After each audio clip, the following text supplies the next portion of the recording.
Brands today increasingly want to interact with their consumers directly and instill their values and identity in their minds.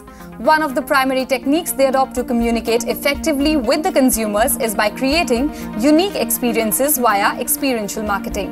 Experiential or below the line as a practice is really catching on as more and more marketers are realizing the significance of conversing with their customers instead of simply communicating one way via mass media.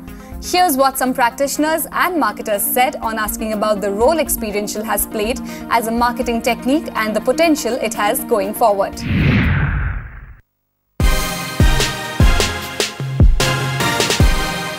When a new project is launched, it may still be a barren tract of land where, construction has not begun, but you have this lovely apartment which they always pre-construct to show to their prospective buyers. And when you walk in, you're almost walking into your own home. And suddenly the purchase decision is evaluated at a different level. Experiential marketing is the new reality. Consumers actually today would pay for more experiences, would want to experience pre-purchase.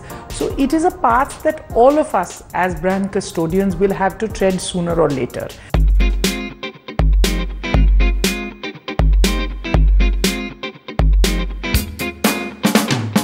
Experiential marketing is all about enabling personal connections between brands and consumers by creating real-life experiences that are worth sharing.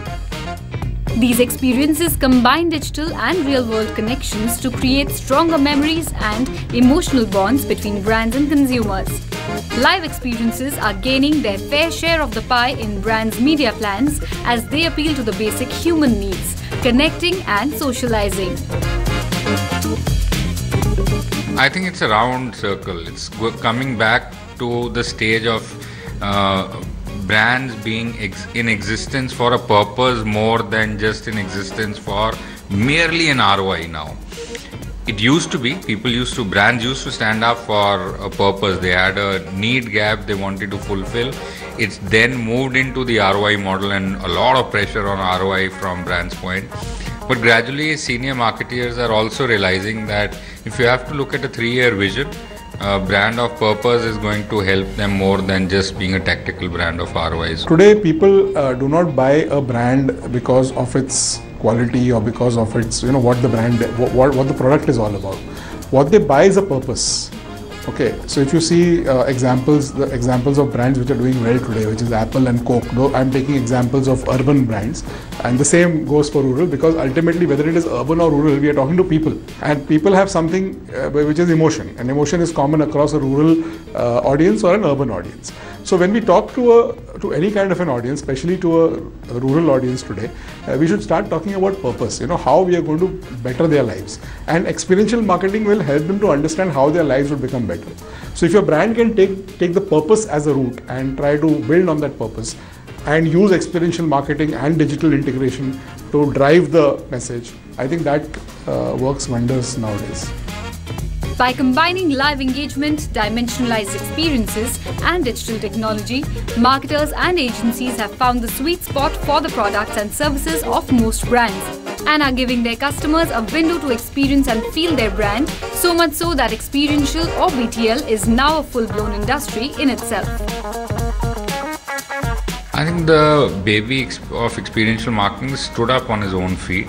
It obviously has a lot more to accomplish and go forward, but we know that now it's at a stage where this industry in itself can be self-sustaining and it can be called an industry rather than just in the past where it used to be very few brands believing in engagement. They were more looking at reaching out to masses at an economical cost, but the shift's moving into sustenance relationships with brands.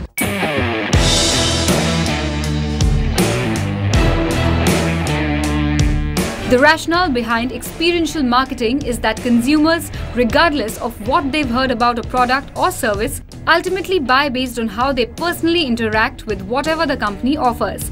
That is, it is the experiences of the consumer that result in brand loyalty. The goal of experiential marketing thus is to appeal both to the rational and emotional sides people have, so the consumer has a product or service experience that is truly memorable, something which mass media or above the line cannot provide. I think any organization needs to have a joint strategy, and your BTL becomes more effective if your ATL has worked. To give you an example, ATL drives large awareness. I'm making generic statements, but we use ATL to drive total awareness. The minute more consumers know about you, your BTL will become more effective. So while BTL may be more measurable and trackable in a business sense of the word, to get more bang for your buck, it has to be a joint strategy where both ATL and BTL do the work for you. Marketers nowadays are increasingly counting on experiential and event marketing, as live brand experiences are more capable of engaging audiences effectively in a big world which is full of digital, sometimes impersonal marketing. Engaging with the customer one-on-one, which you can club in the larger segment of BTL as well, is extremely important, specifically for financial services and more important for housing finance and home loan. Simply because these products or these services are perceived to be extremely complex by the customer, and hence a face-to-face interaction always demystifies and simplifies the offering for the customer. Normally how you sell your product, through your brochures, through some communication, people really don't understand the value addition what we'll have from those.